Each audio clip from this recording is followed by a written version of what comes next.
नमस्कार। Class 8 class मैं आपके लिए पार्ट 3 समय की स्वर्ण लिख आई हूँ। ध्यान से सुनना और समझना। हम सब मूर्ति जैसे बने खड़े थे। प्रयोगशाला के द्वार पर हमारा मित्र खड़ा हुआ था। उसके कोट पर धूल की परतें जमी थी, बाल बिखरे हुए थे, उसका चेहरा पीला पड़ा था। हमारा यह मित्र एक वैज्ञानिक था। उसने एक मशीन बनाई थी, उसका नाम रखा था टाइम मशीन। उसका दावा था कि उसकी यह मशीन काल की यात्रा करने में सक्षम थी। काल की यात्रा अर्थात उस मशीन पर बैठकर वह अतीत में जा सकता था, भविष्य की सैर कर सकता था। इसलिए हमने अपने मित्र को एक नया नाम दिया था, कालरात्रि। उसने हमें अपनी इस मशीन के बारे में कई बार बताया था। उसका आकार एक कुर्सी जैसा था। उसमें अनेक यंत्र भी लगे हुए थे। उसमें 2 हैंडल भी लगे हुए थे। एक हैंडल घुमाने से भविष्य की सैर की जा सकती थी, दूसरा हैंडल अतीत में ले जाता था। काल यात्री ने हमें आज भोज के लिए बुलाया था। जब हम उसके निवास स्थान पर पहुंचे तब न तो काल यात्री वहाँ था और न उसका कालियत अर्थात टाइम मशीन। उसने एक पत्र लिख छोड़ा था कि यदि मैं 7 बजे तक न आ पाऊँ तो आप लोग भोज जरूर शुरू कर देना। हम सब उसकी प्रतीक्षा में बैठे थे और अब वह सहसा हमारे सामने था, बदहवास हालत में। थोड़ी देर बाद वह कुछ सामान्य हुआ और उसने अपनी आप बीती बतानी शुरू करी। उसने बताया, आज सुबह मैंने अपने काल यंत्र को पूरी तरह तैयार कर दिया था। अब मुझे उसका परीक्षण करना था, इसलिए मैं उस पर बैठ गया और मैंने भविष्य की यात्रा पर ले जाने वाला हैंडल खींचा। हैंडल खींचते ही प्रयोगशाला गायब हो गई। पल भर में दिन निकलता और पल भर में रात हो जाती। काल यंत्र में लगी घड़ी की सुइयां तेजी से घूम रही थी।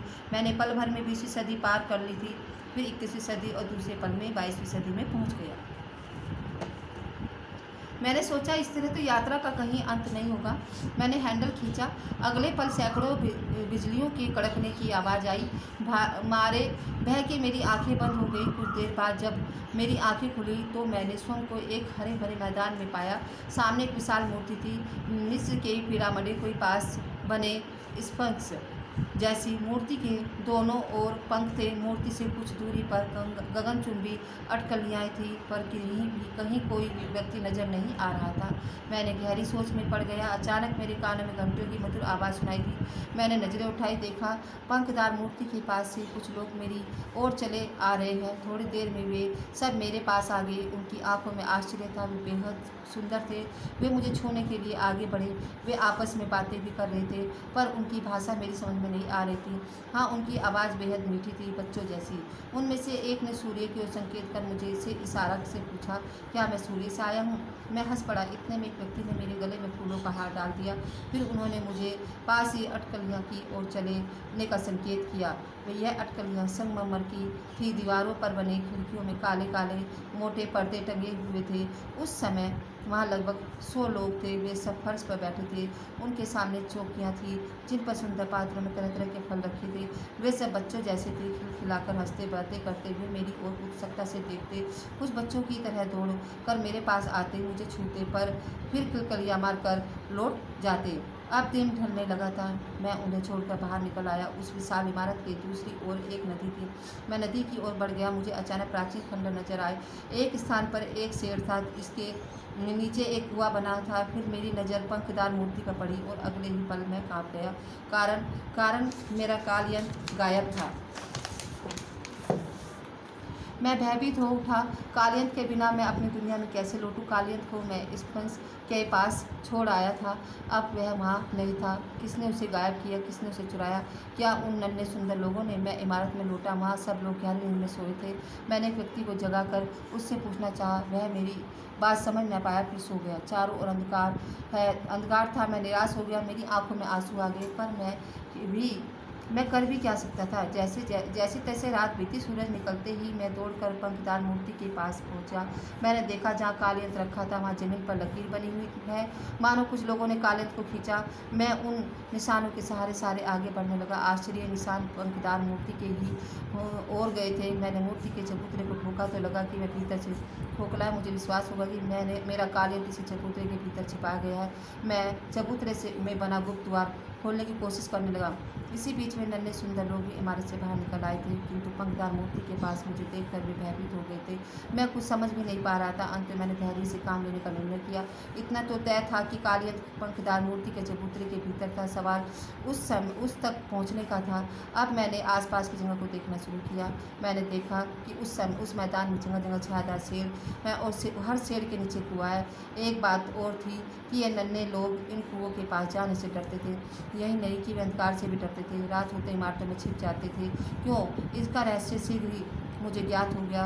यह कि एक दिन मैं एक खंडहर में विश्राम कर रहा था। वहाँ घना अंधेरा था। सहसा मैंने अनुभव किया कि कोई मुझे छू रहा है। मैंने चीख कर पूछा कौन है, और अगले ही पल मैंने टॉर्च जला दी। टॉर्च के प्रकाश में मैंने एक विचित्र जीव देखा। बड़ी बड़ी लाल लाल आँखें, सिर पर घने बाल, व पलक मारते ही दौड़कर गायब हो गया। मैं दौड़ा पर जाने में कहाँ छिप गया। तभी मेरी नज़र छायादार शेर के नीचे कुएं पर गई। वह किसी कुएं में तो नहीं छिप गया। मैंने सोचा। मैंने लपक कर कुएं में टॉर्च की रोशनी फेंकी। देखा कोई जीव तेजी से नीचे उतर रहा है। कुएं की जगह पर बैठा मैं सोचने लगा कि मैंने सोचा शायद भविष्य की दुनिया में दो तरह के लोग हैं। एक वे जो प्रकाश पे धरती पर रहते हैं, दूसरे वे जो धरती के नीचे अंधकार में ही रहते हैं। मैंने ये बात एक युवती वीणा से इशारे में पूछी। इससे मेरा परिचय हो गया था। उसने इशारे में जो बताया उसके आधार पर मैंने धरती के नीचे रहने वाले लोगों का नाम रखा था मारलोग। मुझे विश्वास हो गया कि मेरा कालियन उन्हीं मारलोग लोगों ने छिपाया है। फिर मैंने तय किया कि एक दिन किसी कुएं के भीतर उतरकर मैं इन लोगों को पता लगाऊंगा। अगले ही दिन मैं एक कुएं की जगत के पास जा खड़ा हुआ। मुझे वहां देख वीणा भी दौड़ी दौड़ी आई।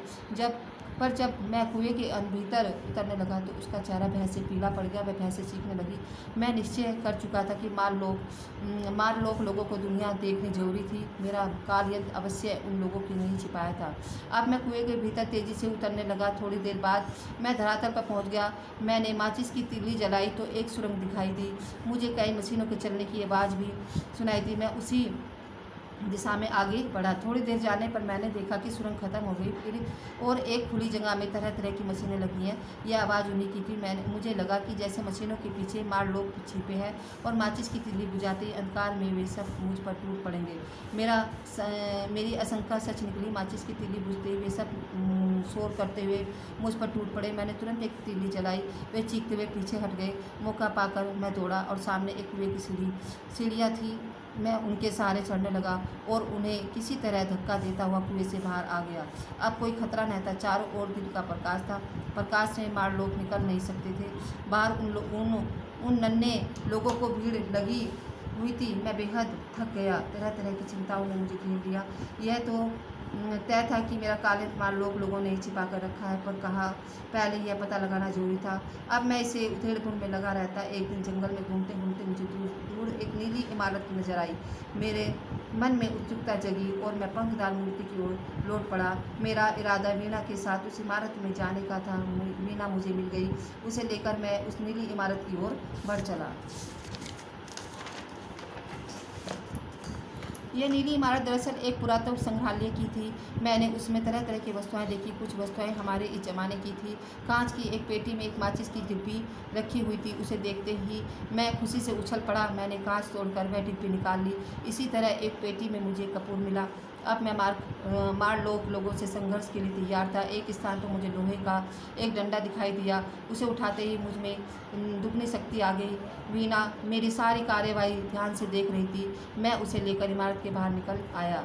शाम ढलने लगी थी कि अंधकार छाता जा रहा था और उसी के साथ साथ वीणा भय से पीली पड़ती जा रही थी। पर मैं निश्चिंत था। मैं उसे साहस भी बंधाता रहा। मैं जल्दी से जल्दी पंखदार मूर्ति के पास पहुंचना चाहता था। मुझे विश्वास हो गया था कि मेरा कालियन उसी के नीचे छिपा कर रखा गया है। रात में मैंने घास इकट्ठी कर मार्शल से बना ली। फिर सूखी घास में आग लगा दी। आग देख वीणा प्रसन्नता से ताली बजाने लगी। मैं आगे बढ़ चला। सहसा अंधकार में मारलोग लोगों ने मुझे घेर लिया। उन्हें पास पाकर वीणा हमारे भय से बेहोश हो गई। उसे मैंने कंधे पर उठाया और लोहे का डंडा घुमाता आगे बढ़ने लगा। अवसर पाकर मैंने माचिस की तिल्ली भी जला दी। उसकी रोशनी देखते मारलोग भाग कर खड़े हुए, पर तीली के बुझते हुए मुझ पर टूट पड़े। अनेक लोग मुझ पर लिपटे रहे। वे मेरे बाल फाड़कर मुझे खींचने की कोशिश करने लगे, पर मेरी पूरी शक्ति से उन पर हमला जारी रखा। वे डरकर भागते, लेकिन अगले पल फिर आ धमकते। सहसा वे सब चीख कर भाग खड़े हुए। मैं चौंका, पर अगले पल सारा रहस्य मेरी समझ में आ गया। जंगल में आग लग गई थी और उसके प्रकाश के कारण ही वे भाग रहे थे।